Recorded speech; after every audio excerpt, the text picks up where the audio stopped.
প্রিয় শিক্ষার্থীরা, আসসালামু আলাইকুম ওয়া রাহমাতুল্লাহি ওয়া বারাকাতুহু। তোমাদের প্রত্যেককে স্বাগত জানাচ্ছি আজকের গণিত ক্লাসে। আজ আমি ষষ্ঠ শ্রেণীর গণিত বিষয়ের অধ্যায় ৪ অর্থাৎ মৌলিক উৎপাদকের গাছ অধ্যায়টির লসাগু অংশের অনুশীলনীর ১-এর ক নং সমস্যা নিয়ে আলোচনা করব।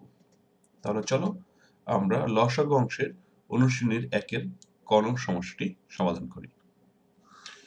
স্ক্রিনে আমরা সমস্যাটি দেখতে পাচ্ছি। মৌলিক উৎপাদকের গাছের সাহায্যে লসাগুর খেলা অংশে আলোচনার সব কয়টি পদ্ধতিতে লসাগু নির্ণয় করো। অর্থাৎ আমাদের পাঠ্য বইয়ে যে লসাগুর খেলা অংশে যেই পদ্ধতিতে লসাগু নির্ণয় করা আমাদের শেখানো হয়েছে সেগুলো সবগুলো পদ্ধতি প্রয়োগ করে আমাদের ১৪, ১৫ ও ১২ এর লসাগু নির্ণয় করতে হবে। তাহলে চলো আমরা প্রথমে একটি পদ্ধতি দেখে নিই। প্রথম পদ্ধতি হচ্ছে মৌলিক উৎপাদকের সাহায্যে, অর্থাৎ এই যে প্রদত্ত সংখ্যাগুলো এদের মৌলিক উৎপাদক বের করে যেই লসাগু নির্ণয়ের প্রক্রিয়া সেটি কিন্তু মৌলিক উৎপাদকের সাহায্য আমরা বলবো। তাহলে ১৪ সংখ্যাটি এখানে লেখা হলো। ১৪কে যদি মৌলিক সংখ্যার গুণফল আকারে প্রকাশ করা যায় তাহলে লিখতে পারি আমরা ২ আর জায়গায় হচ্ছে ৭। তাহলে এই ২ এবং ৭ একে আর ভাঙানো যাচ্ছে না মৌলিক সংখ্যার সাহায্যে। তাহলে এখানেই আমাদের সমাপ্তি। পরবর্তীতে ১৫। ১৫কে আমরা লিখতে পারি ৩ এবং ৫। কেননা ৩ এবং ৫কে গুণ করলে আমরা ১৫ পাই। অনুরূপভাবে ১২কে আমরা লিখতে পারি ২ গুণন ৬। আবার ৬কে লিখতে পারি ২ গুণন ৩। তাহলে দেখা যাচ্ছে যে আমাদের ১৪, ১৫ এবং ১২কে ভাঙালে আমরা এই যে মৌলিক উৎপাদকগুলো, এই যে মৌলিক উৎপাদক, এই যে মৌলিক উৎপাদক, এই যে মৌলিক উৎপাদক এগুলো আমরা পাচ্ছি। তাহলে এগুলোর সাহায্য নিয়ে আমরা এখন ১৪, ১৫ ও ১২ এর লসাগু নির্ণয় করব। তার নিচে আমরা একটি বক্স দেখতে পাচ্ছি। এখানে কি করা হয়েছে? এখানে ২ এবং ৭ লেখা হয়েছে এবং এই অ্যারো দেওয়া হয়েছে ২ থেকে, এখানে একটি অ্যারো এবং আরো ২ কোত্থেকে আসছে? এই যে এখান থেকে। অর্থাৎ এই ২টা ২, এই একটি ২ এবং এই একটি ২, এই ২টি ২কে কমন নিয়ে একটি ২ এ রূপান্তর করা হয়েছে।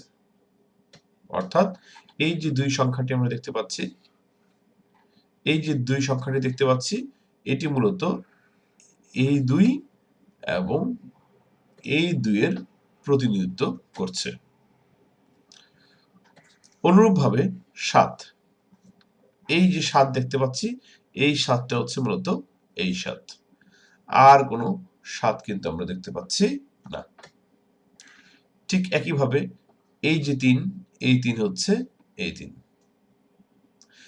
এছাড়াও আরেকটি ৩ রয়েছে, এটিও কিন্তু এই ৩ এর প্রতিনিধিত্ব করছে। এটি সাধারণ, অর্থাৎ ১৫ একটি উৎপাদক মৌলিক উৎপাদক ৩ এবং ১২ একটি মৌলিক উৎপাদক ৩। তাই এই দুইটা ৩ এর স্থলে আমি একটি ৩ এখানে লিখেছি। এরপর ৫। তাহলে এই ৫ মৌলিক উৎপাদকটি ইউনিক বা একক, অর্থাৎ আর কোনো ১২ এবং ১৪ এই কোনো সংখ্যারই মৌলিক উৎপাদক ৫ নয়, কেবলমাত্র ১৫ সংখ্যাটির মৌলিক উৎপাদক হচ্ছে ৫। তাই এই ৫টি আমি বরাবর এখানে লিখেছি। তাহলে বাকি রইল এই ২, এই ২টি আমি এখানে সরাসরি লিখে দিলাম। তাহলে এই যে সংখ্যাগুলো আমরা পেলাম এগুলোর গুণফলই হচ্ছে আমাদের নির্ণেয় লসাগু, অর্থাৎ ২, ৭, ৩, ৫, ২ এই সংখ্যাগুলো যদি আমরা গুণ করি তাহলে গুণফলটা কিন্তু আমাদের লসাগু ৪২০। তাহলে বিষয়টি কেমন করা হয়েছে?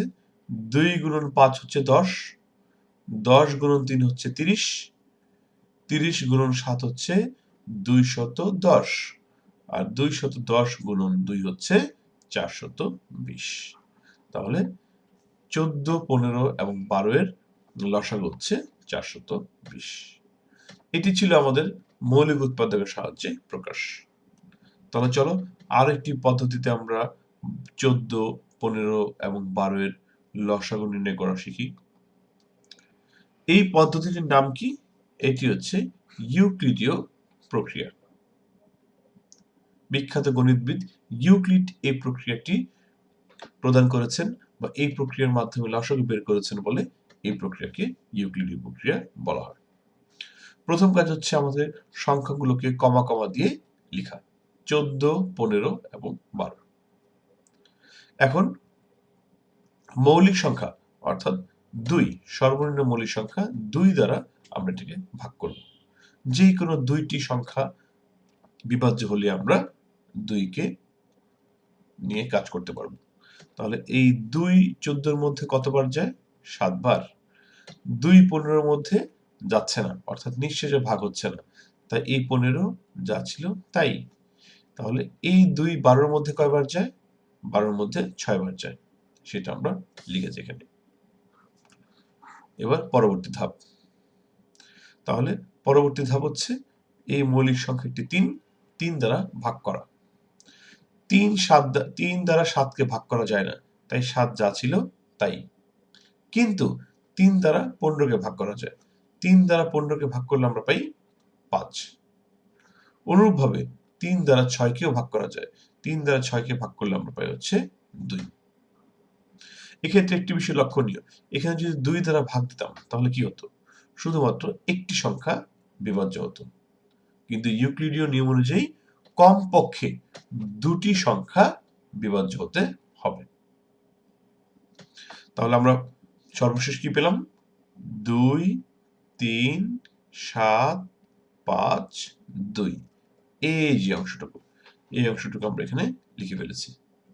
তাহলে নির্ণয় লসাগু কিন্তু এখানে হবে হচ্ছে 420। তাহলে এটি ছিল আরো একটি প্রক্রিয়া। তাহলে চলো আরো একটি প্রক্রিয়া শিখে নেওয়া যাক। সর্বশেষ প্রক্রিয়া, লঘিষ্ঠ সাধারণ গুণিতক লসাগু। অর্থাৎ গুণিতকের সাহায্যে আমরা 14, 15 এবং 12 এর লঘিষ্ঠ সাধারণ গুণিতক বা লসাগু নির্ণয় করব। তাহলে এখানে কি করা হয়েছে? এখানে 14, এই 14 এর গুণিতক লেখা হয়েছে অনেকগুলো, 14, 28, 42, 56, 70, 84 এভাবে 420 পর্যন্ত। এখানে 30টি গুণিতক এখানে নেওয়া হয়েছে। অনুরূপভাবে 15 গুণিতকগুলো এখানে নেওয়া হয়েছে। তাহলে 15, 30, 45 এভাবে অনেকগুলো গুণিতক নেওয়া হয়েছে। কতটুকু পর্যন্ত গুণিতক নিব? যতক্ষণ পর্যন্ত আমার এই 420 এর সাথে এটা মিলে যাবে না। যেখানে 420 এর সাথে মিলে যাবে সেখানে আমরা গুণিতক নেওয়া বন্ধ করে দেব। এবার 12 এর গুণিতক 12, 24, 36 এভাবে কত পর্যন্ত যাব? 420 পর্যন্ত।